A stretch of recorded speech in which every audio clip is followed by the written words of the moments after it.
有人说济州岛是韩国人垦丁，这一集的淡季出国旅游系列，我们就带大家来到济州岛，展开5天4夜的小旅行。先说重点，这趟旅程我们一个人平均花费不到1万台币，包含机票、住宿、租车、美食，甚至连伴手礼都包进去啦。这一集从我们一下飞机开始，带大家从机场租车出发，一路游览沿途景点，品尝必吃美食，最后再来到济州岛南部，入住2晚超值住宿，晚上还会去附近的偶来市场逛逛。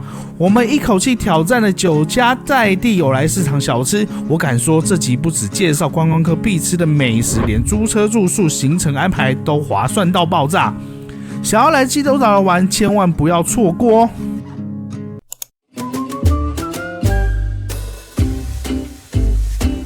然后我们到济州啦，然后出机场现在去租车，那租车有点麻烦，要自己去坐那个 shuttle bus。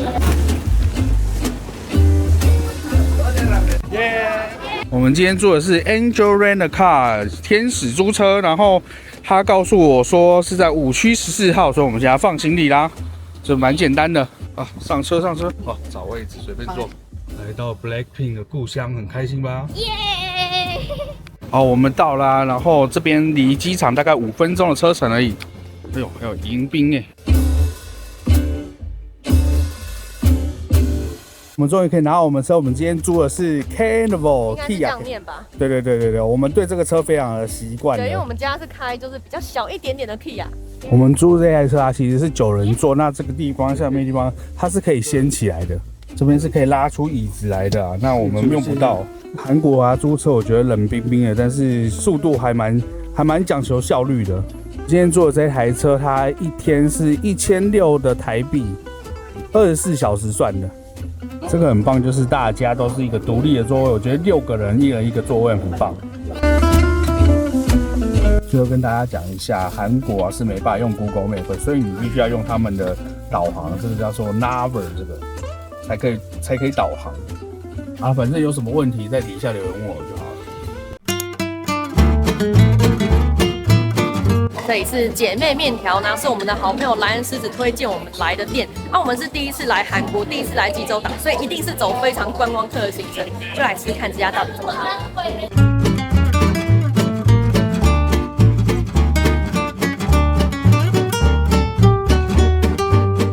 哇，我们的小菜来了，听说他们家的小菜是可以免费一直续的。然后我们点了一份大份的猪肉，那这个其实只有1半的分量，因为它很贴心，帮我们分成2半，然后给另外一桌。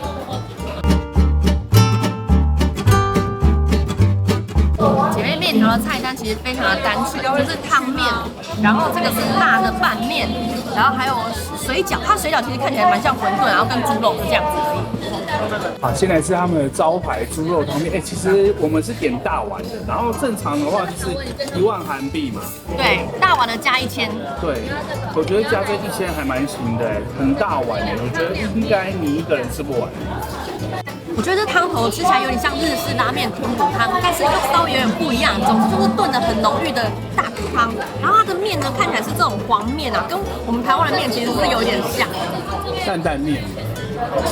我这大碗的猪肉面里面其实就有不少片猪肉了哦，其实我好像夹不完的感觉。对，我觉得我们刚刚应该不用加点了。对啊，其实加点猪肉其实是不便宜的，但是分量真的很多。哦，你大概点了一下，哇，其实很多哎，我真的觉得不应该多点那个肉。这是第一次来的新手，所以这就给大家参考了。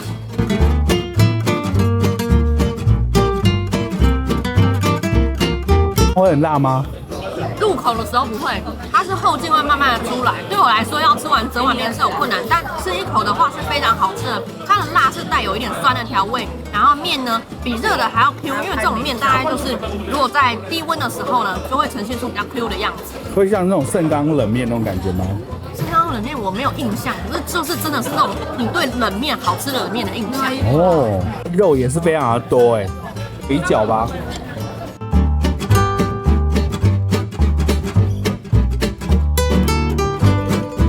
好吃的馄饨。所以它比较像馄饨，我看起来也像馄饨。哇，吃的好饱，我们已经算是爱吃肉，而且食量算是普通偏大的人了。我建议大家就是真的就是点一碗面就够了，其他的我们刚刚都是多点的。食量大点大碗，食量小点小碗可能还会吃不完。只点一碗面的话，人均大概就是250以下台币啊。怕吃不饱，因为它小菜是吃到饱啊，冰水也喝到饱。这个好聪明哦，在门口卖起了咖啡饮料。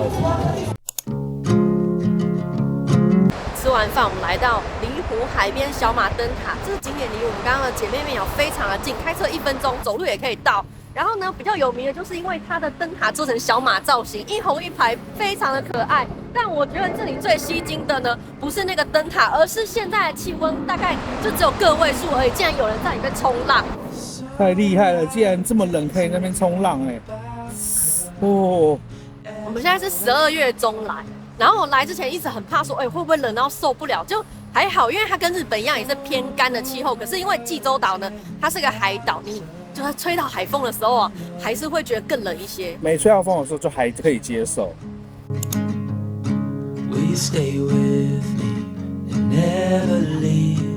在旁边巧遇了可爱的小店，这家店叫做 Egg Ultra， 应该是这样子念啦。Hot Tart 不知道。好，然后他卖的东西很有趣，因为济州岛呢，它的特产就是柑橘，所以他用这个柑橘来做甜点。然后我们来吃吃看，到底长什么样子。它的拼音感觉应该是什么蛋挞之类的。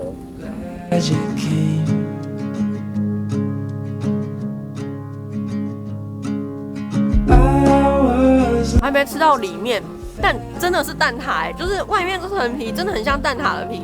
我觉得这间店真的很可爱，它里面蛮温馨而且蛮温暖的。外面这2排啊，很那种济州岛风味，有那种石头堆起来。你看那个什么谁的家有没有？那个制作人跟那个什么孝利，对，他们家里门口有这种的。家门口还有个小小的萝卜园，营造出一种好像小小农场的感觉。好好吃哦！里面是柑橘的果酱，然后加上那种很浓郁、滑顺的鲜奶油，还是什么起司之类的。好吃哎！我觉得经过可以买一下，大家台币换算下来应该150，快要150，蛮贵的，但是我觉得好吃。吃下去，然后出来玩嘛。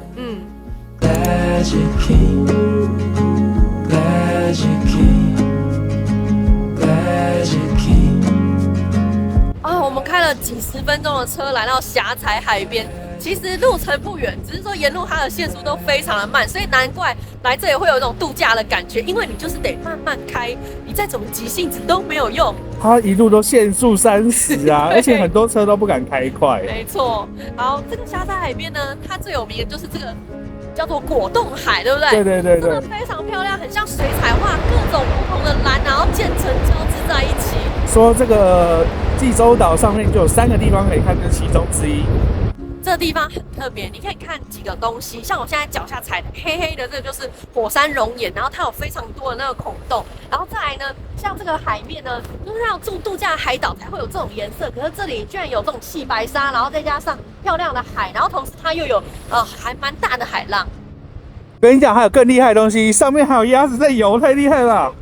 真的哎，我跟你讲，我刚刚有那个伸手下去摸，确认一下那个海水是不是冷的，超级冷。那些人为什么可以在里面冲浪啊？我觉得这个鸭子才是让我觉得最惊奇的。为什么鸭子会在海里？哇，这看起来应该是水鸟才对。对啊，水鸟比较正常一点。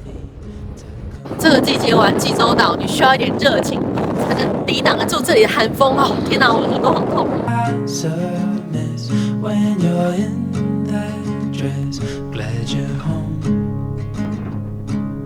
Stay with me and never leave. You walked into my life and I am glad you came, glad you came. When you're not around I've been broken. Glad you came, glad you came.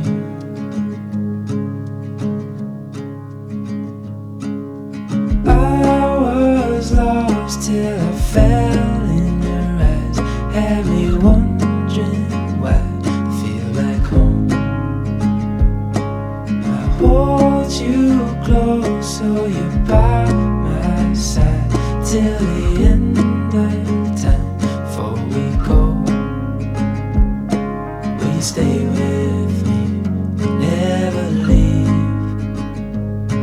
You walked into my life and I am glad you came. Glad you came. 我们来到新昌风车海岸道路。这个地方呢，它其实就是一个风力发电的场所，是一个海上风车园区。那我觉得蛮特别的地方是，一般我们看到这个风力发电的风车都是在岸边，可是它却建到海上去了。可是我查不到是什么特别原因，它要把它建到海上去。那这个景点呢，我们在比较近的时候观赏的时候就觉得，就这样。可是当我还不错。把那个空拍机飞上去，你的角度一改变的时候，它就不一样了。对，我们飞空拍给大家看，也是下来走走的一个景点啊。会有即将要前往济州岛的朋友，我建议你们在飞机快要降落的时候，注意看看底下的风景，因为你就会很明显的可以看到这个地方，从高空欣赏这个风车园区，其实是真的蛮漂亮的。哇塞，为什么今天看到这么多的这种水鸟啊？它们都不会冷吗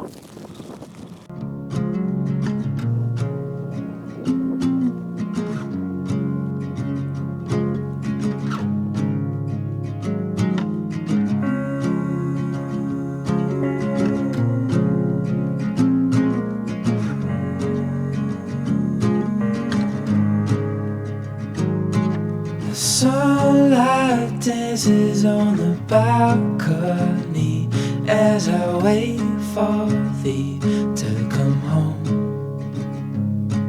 I fumble my words, yeah, my mind's a mess.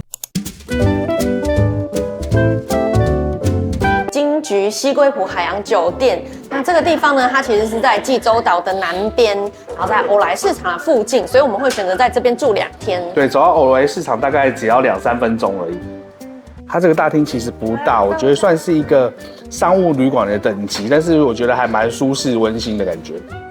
他们走道还蛮宽敞的。那我们今天入住的是806号房，我们来看一下。我们今天订的是2张双人床的房型，那每一晚呢是1750块台币，而且今天是假日，不然的话价钱应该会更便宜一点。2天都是假日啊。选饭店的时候犹豫了很久，主要是看到评论，人家说这饭店有点老旧，然后有一些打扫不干净、有点脏的地方。但我们今天入住来说，以我们的标准，觉得还好，就是一个蛮 OK 的程度。那因为我们就来到韩国了，所以电视呢、冷气都是我们熟悉的 LG， 觉得蛮不错的。我觉得 LG 跟三星的东西比较先进一点点，它这个就是可以看那个 YouTube 跟 Netflix， 就上面遥控器上面就有这些按钮。房间的插座还蛮多的，桌上呢就有3个，然后床边也都各有1个。然后要注意一件事，就是来韩国的话，你要去买这种转接头。那我去电子材料行买，非常的便宜，这一个才20块左右。那很多人会想说要买变压器，我觉得其实不用。如果你的插头呢是有变压的功能的，其实你买一个转接头便宜的就可以了。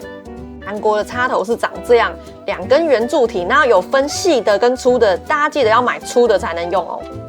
比较可惜的是，我觉得玄关跟走道的那个范围有点窄，可是呢，如果你住多了日本的房间的话，它其实已经算蛮大的，大概有26平方米吧。但我觉得蛮特别的是，这个浴室的门跟衣柜的门呢，它是共用的。厕所我觉得空间算是宽敞，干湿分离。可是韩国的马桶就没有像日本那样子，都有免治马桶，跟台湾的比较类似。那我觉得比较小可惜的一点是，这个浴巾毛巾的部分呢，感觉就是洗得很勤快，它的边边都有一些磨损。所以如果你有洁癖的人或很介意这些地方的话，你自己要注意一下。吹风机用的是沙宣，风力非常的强，很 OK。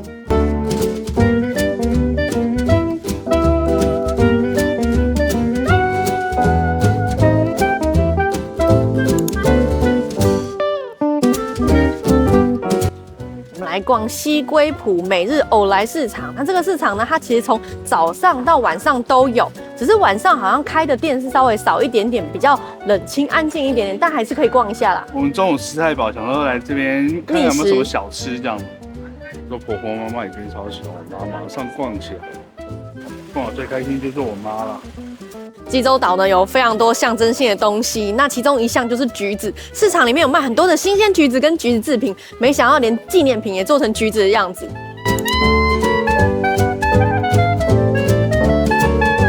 是橘子年糕，走进来不久就发现了。这是你的第一个要来这边吃的听新单。说大家来这边就是一定要尝试这个，那我们来吃吃看。但我不知道这一间是不是有名的那一间，不过我觉得应该都差不多啦。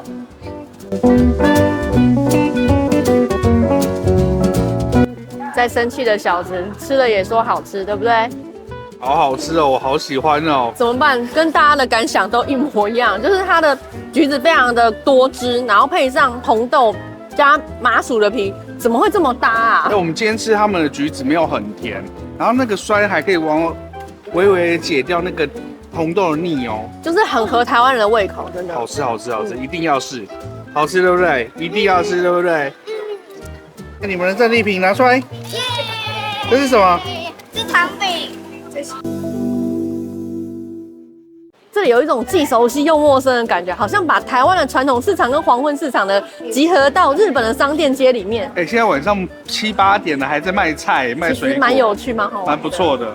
哇塞，好香！他们被那些小东西吸住了，又准备要乱买了。你又敲诈了一个，你家里到底有几只卡皮巴拉？你一只，不止吧？不止，真的不止。又敲诈了，这两间排好多人哦，远远看就觉得超好吃的。而且很香的味道，可是因为2间混合在一起。我们要不要去排一下？这不是饭卷，就是猪肉卷，用猪肉然后把里面的东西包裹起来。哇，看起来太好吃了。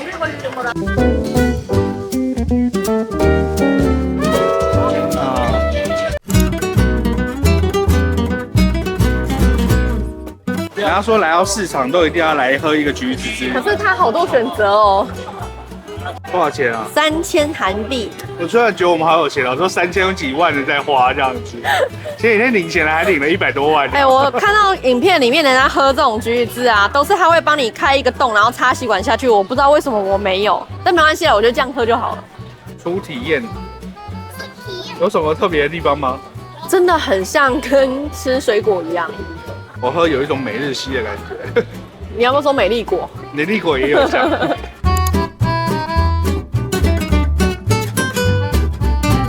这是市场里面的小吃、炸鸡跟年糕，然后还有辣跟不辣的口味。我本来想说，完了，我如果想要吃小吃，会不会都没有不辣的选择？没想到有，而且蛮好吃的。它是甜，但不会是死甜的那一种。这也不愧是观光区，老板还会讲一点点的中文这样子，还不错哎。其实有一些餐厅水准这样子。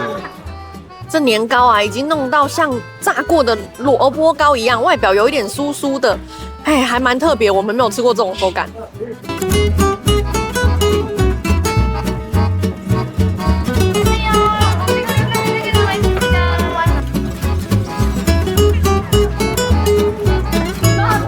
这个是炸肉排卷，好像只剩下最后的几条了，而且只剩一种口味，这是黑猪加上鱿鱼的。这是他们这边济州岛的那种名产，黑猪肉啊、鱿鱼。吃看，我看那边切我受不了，我就还是想买。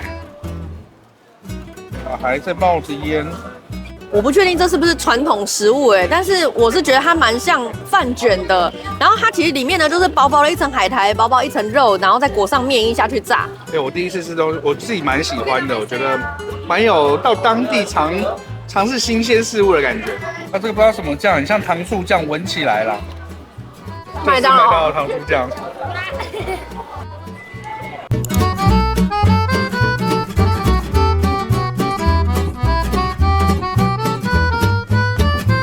口味好像烤马铃薯的内馅哦。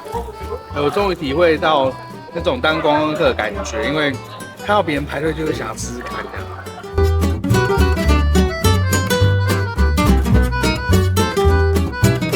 哇，拉的超长。对啊。怎么样？必叉克之心。这吃起来很像章鱼烧。其实我蛮喜欢的这间店，然后你反而觉得还好，还好，所以我觉得大家还是可以试试看，因为每个人都会有不同的菜，我是还算是有80分喜欢。不了了，马上又来买一个。天啊天啊天啊！哦，好香哦！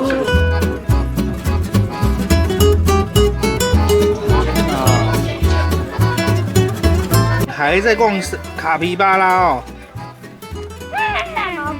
很多爸爸妈妈应该开始讨厌这首歌，弟弟要跳几句啊？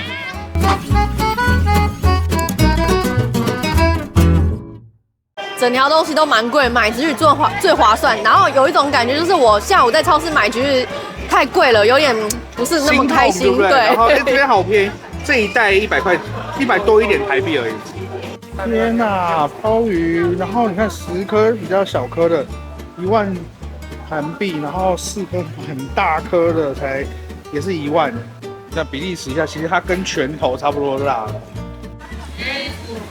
我觉得糖葫芦好贵哦，小孩从昨天就一直在找，但终于找到了。可是你知道吗？一只要4000韩币，换算的台币就是90块钱一只。后来我回到台湾才发现，其实这样子在台湾一只也要100多块，可能是我们在国外划算习惯了吧。一只好吃。这么贵当然好吃哦。不是好吃，是非常好吃。好。我觉得他们靠纸杯蛮聪明的，你就直接推，它就会跑上来了。这样可以多卖1倍的价钱。台湾可以学起来哦。不对，因为其实台湾的葡萄的糖葫芦也是这个价钱。可能我比较少买。可是其实他们这边葡萄比较便宜啊。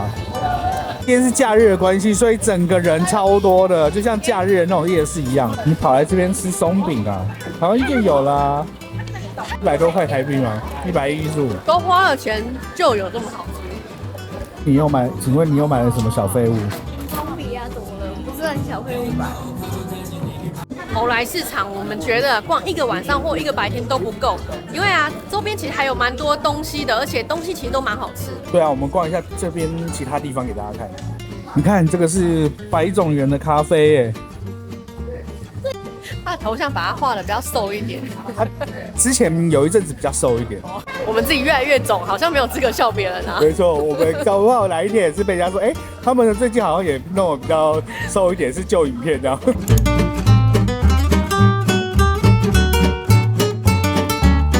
这里很像一个小夜市，而且老板呢都超嗨咖的，就动不动在喷火啊，或者喊很大声。这边喷火是流量密码。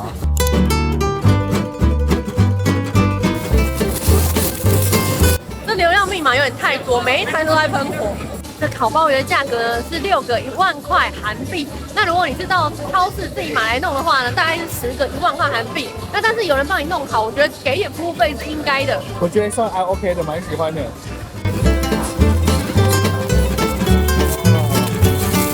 很仔细耶，它连内脏都会帮你分开，然后帮你炙烧，所以我觉得这个价钱真的是。叫我喷火的代价大概要10万韩币吧。就有放奶油上去预热，一定很香。我会帮你把内脏拆好，我自己就买就不会这样做了。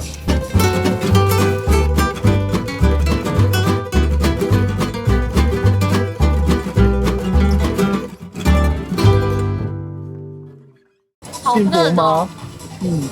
它比下午我们吃鲍鱼锅的鲍鱼还要嫩，而且有奶油味。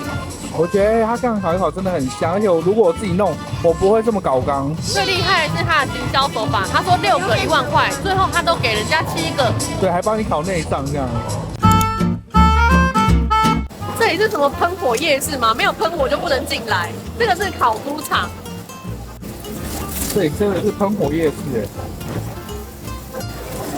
我就问谁受得了这种噼里啪啦的烤猪场啦？哇！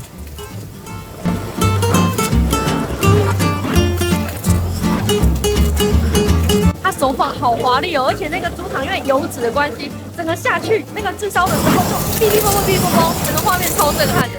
波波里面哇，烤的这样焦香焦香的，哇，300块300块台币这一份还蛮大的。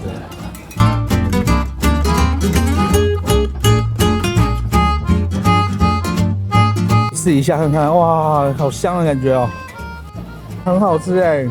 我觉得这不像小吃的，就像是餐厅会出现的东西。它的油脂非常丰富，然后表面呢有一点炸混好的感觉。那再来是它里面有非常多的蒜头，所以有点蒜味。再来是它蒜头非常的好吃。而且我跟你讲，它这个猪肠一点腥味都没有，很好吃，然后很肥厚这样子。里面好多东西，还有年糕，还有杏鲍菇，对不对？对，而且每一样都好吃，小朋友吃好开心哦。有开心吗？好吃吗？好吃。好，够了。一个糖醋肉，刚刚学的，其实就很像糖醋肉，对不对？对。然后很好玩的是，可以试吃，然后完全没有蘸酱的状况下，其实就已经非常好吃的肉很嫩。真的，它里面外面炸的很好吃，里面哇肉汁很多。它很厉害，这试吃完没有人不买的，很好吃。真的，对。怎么了？你刚刚吃到尾巴没有发现吗？它有柑橘味，哎。有啊，它有柑橘的味道，没错啊。很香。好快哦。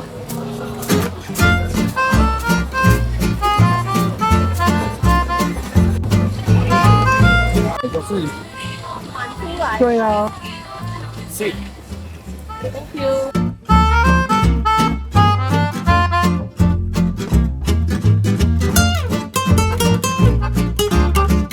然后在韩剧里面都有看到人家在讨说糖醋肉你是淋酱派还是蘸酱派。我们在台湾呢都直接吃到淋酱的，那我们来体验一下蘸酱什么感觉。我的话，我会想要先沾看，然后再试试看。我们现在可以跟大家讲，等一下就可以知道答案了。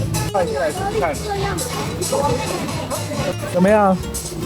蘸酱啊，就是时间久了它还是会保持酥酥的，我猜应该是这样吧。淋酱在别的，等一下来试试看，我们真的比较好吃一点。今天店很棒的是，它里面啊，还帮你放了木耳跟柑橘在里面，还是这个淋酱派的，不是淋酱，那叫什么？淋酱啊，都是啊。的确皮会比较软一点点，不过呢，这不公平嘛，因为它就是放了比较久了，浸在酱里面比较久。看你需不需要把酱汁融合在一起啊，但泡太久也会有危险。可是我觉得有一个优点，因为你自己沾酱的时候，有可能起来的时候一大坨，那酱太多。我们这2天在欧莱市场吃的东西基本上都没有雷，那只不过呢价钱都是稍微有一点点高，然后吃到后来会有点价值观崩坏，因为你会觉得那个价钱是正常的。那你最喜欢哪一些？其实都蛮喜欢的，橘子年糕，还有炸鸡年糕，还有刚刚的鲍鱼、糖醋肉。糖醋肉真的很划算烤肠这都非常好吃。我觉得昨天那个什么。炸猪肉卷那个蛮好吃的，对，我觉得每个人口味不一样，但是我觉得基本上这边踩不到雷。好，我们要回饭店了，拜拜。市场公认的 MVP， 再买2盒。起床了，现在要出发去别的地方玩啦。我们住这边2天，昨天睡得非常的好。好啦，这一集我们就先到这边啦。因为很多观众都跟我们说，你们出国的影片每一集都做那么长，所以接下来我们尽量每一集不要超过30分钟。下一集就会带大家去跑景点、吃海鲜啦。我们下集见啦，拜拜。